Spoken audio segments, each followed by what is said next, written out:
Hey guys, welcome back to the YouTube channel. Today we're going to be going through two different ways we can perform a shoulder press. One is going to be stricter and one is going to be more for strength. So the first press variation we're going to go through is the barbell. This is going to be the way we can press it in our strongest position. So we're going to work off 3 cues today. The first cue is when we unrack it, we're going to be lifting our chest up and back as far as we can so we get into an arch. The second cue is we're going to be sagging and extending our hips forward to help us lean into more of an arch. And then the third cue is we want to press it like a standing bench press. So I'm going to run Chris through it now. So Chris unracks the bar. He's going to be lifting his chest up towards his chin as much as he can. He's going to sag his hips forwards into hip extension. And he's going to press it like a standing bench press.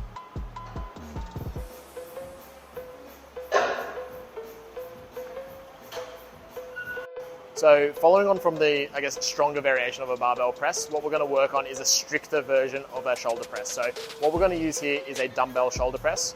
The 3 cues that I'm going to use for Tom here is to make sure that he's keeping his whole back flat on the bench. So that's why we've got his feet elevated there, because it's going to allow us to keep our ribs and our pelvis in more of a stacked position.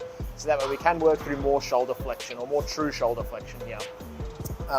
The next cue that I'm going to get Tom to do is when he's got his dumbbells up here at his shoulders, I'm just going to get him to think about reaching up to the roof with the dumbbells, okay? Nothing too fancy at all, just making sure that he's keeping his back flat on the bench and then reaching up to the roof with the dumbbells, okay? So if Tom can get the dumbbells into his shoulder press position, we're going to keep those ribs down, back flat on the chair, and then just reaching up to the roof. And you'll notice here that Tom isn't working on anything other then reaching up to the roof. He's not flaring his rib cage any more than he needs to. He's keeping everything in a nice stacked position, so that way Tom can work through as much true shoulder flexion as possible.